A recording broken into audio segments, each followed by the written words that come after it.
Good morning, good evening, good afternoon, and remember, context is everything. Media Network founder and CEO John Michael is watching a television program. This television program is called Twin Peaks, and I've watched it 21 times. Well, this is my 21st time watching it. Here we're in Season 2, Episode 5.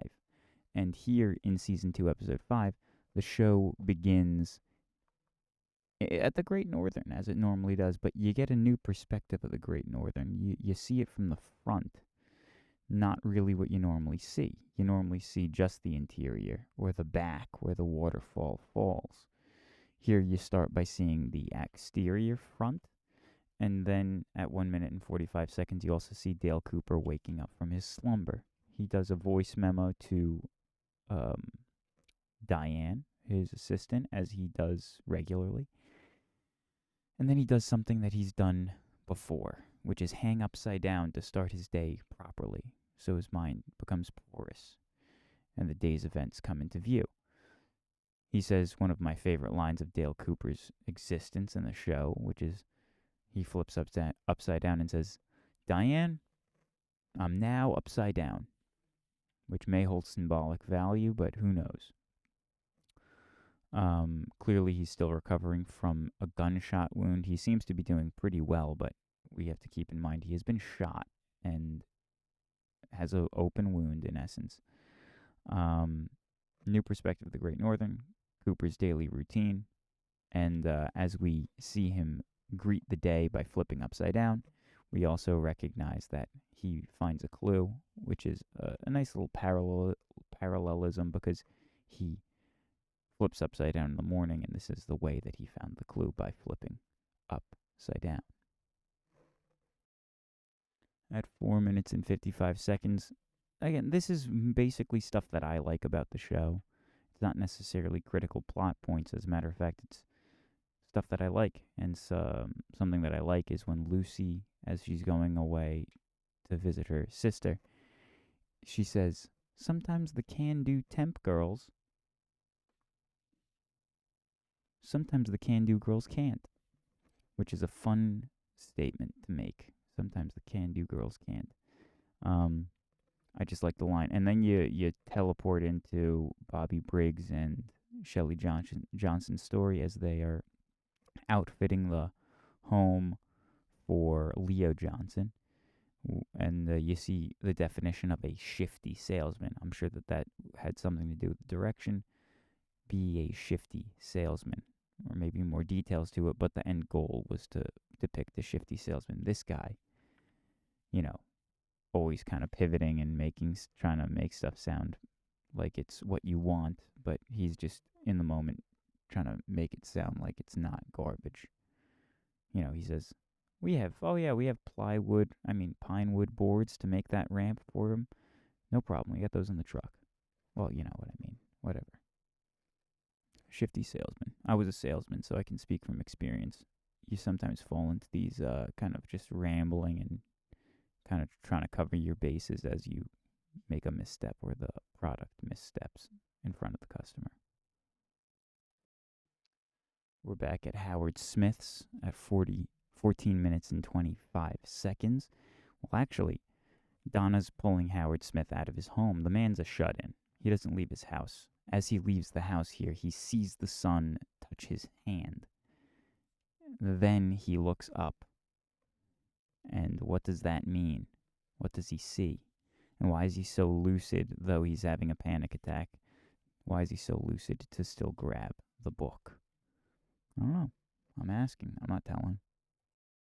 At 17 minutes and 20 seconds, Judge Sternwood, Sheriff Truman, and Dale Cooper are sitting at the bar deliberating on whether or not to try Leo Johnson as a murderer, even though he's mentally incapacitated. The good judge, I don't know who he is. Maybe he's not good. But the judge offers a round of a strong beverage, a strong alcoholic beverage, and you can see it's unspoken, and this is the first time I've noticed it, is that Cooper doesn't seem comfortable with drinking this beverage. Judge Sternwood says, You got to keep an eye on these things. They sneak up on you. And when he says that, you can see Cooper's face kind of contort, and while Sternwood and Truman have a healthy sip, Cooper is kind of just distracted by it, looking at it and thinking about it the whole time, almost drinking it, not drinking it. So we don't know if he takes a sip or not, but I'm just saying he doesn't seem comfortable with the drink, and I don't know if he ever drinks alcohol on screen. I can't really think of it, but we'll keep in mind a little something. In the same breath, in the same episode, 20 minutes in, you get another different view of the Great Northern Hotel. So another time in the same episode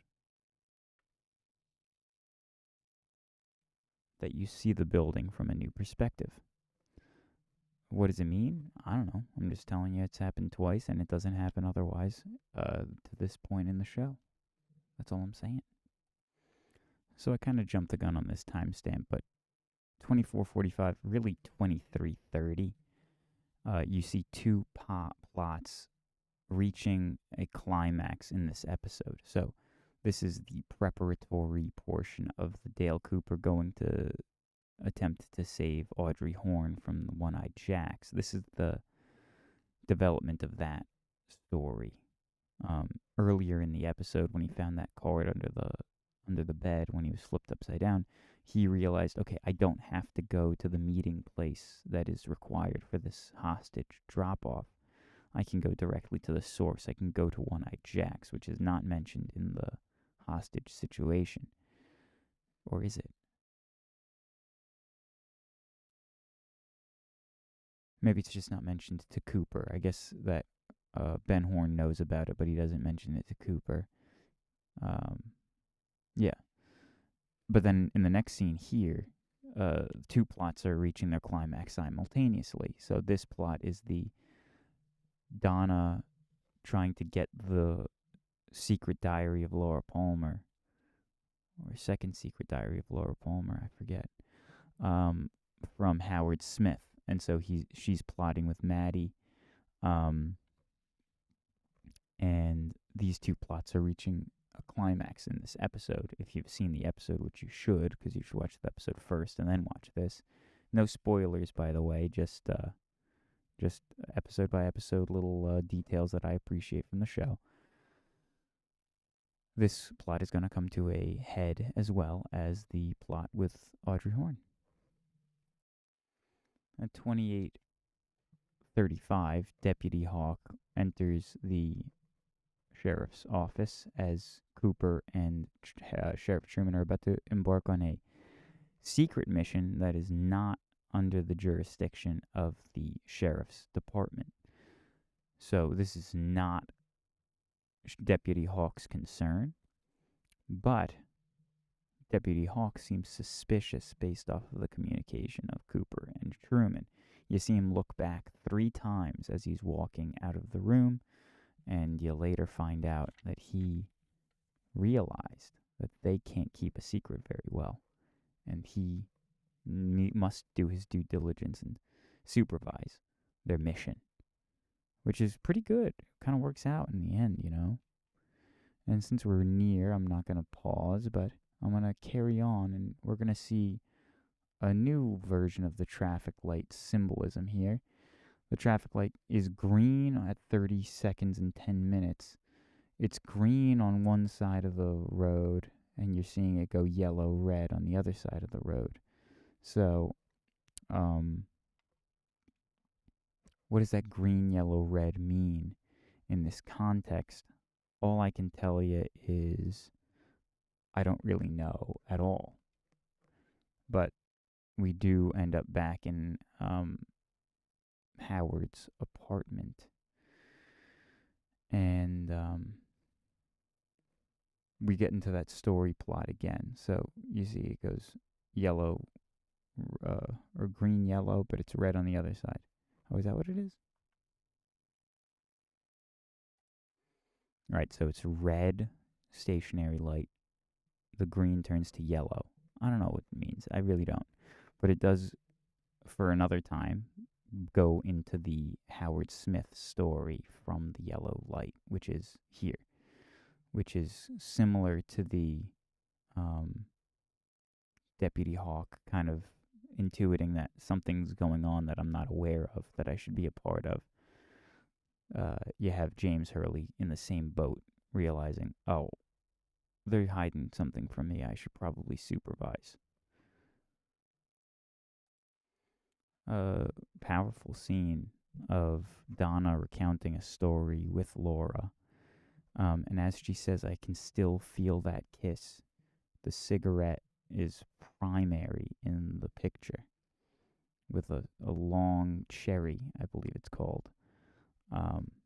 And I'm not sure what the symbolism of that is, but I'm just pointing out that it is clearly there, and it falls at the end of this scene. That cherry falls to the ground, ash. The ash falls to the ground at the end of the scene after it being primary in the shot there. So I'm not sure the meaning, but it does occur. It is there, and all I'm saying is that. As I said before, here at 4425, Deputy Hawk didn't trust Cooper, and Sheriff were being forthright with him, so he followed at a discreet distance so that they wouldn't know that he was following, and he saves their lives in the end. So Cooper and Sheriff are saved by Hawk intuiting that there was something going on that night, and he inserted himself into the issue. Similar situation is happening simultaneous to this, but we don't get the conclusion of it in this episode. All I will say really right now is that I'm going to spoil something if you're watching this contiguous and live. So if you're watching contiguous and live with the show, so if you are on episode 5, season 2, which is what we're watching, I'm pretty sure it's episode 5 of season 2. If you're watching this episode contiguous with this show, Double R, Radical Revelations, Twin Peaks, Context is Everything Media Network, John Michael, founder and CEO. If you've made it this far, for the love of God, subscribe. If you've made it this far in this video, what are you doing? Plenty more to come. Plenty more to come. I do this every day, for goodness sake. And it's only getting better production-wise, I'll tell you. Here's a spoiler. First, a question. Who is the owl that Cooper sees outside of One-Eyed Jack's there? An owl looks him in the eye right before he goes in. The owls indicate the possession of one of those occupying spirits that you see really directly in the Fire Walk With Me film. They're all in that room. Who is in this? Which spirit is occupying in the One-Eyed Jacks, or is that just another spirit watching Cooper? I don't know, but I'm just asking because it's something I'm becoming aware of in the show. Also, James Hurley is about to go in and try to save the girls, which is the same thing that Deputy Hawk did, but James Hurley's a couple of minutes late. What are you going to do? Hope you have a lovely day. God bless. Goodbye. Context is Everything Media Network. Yes.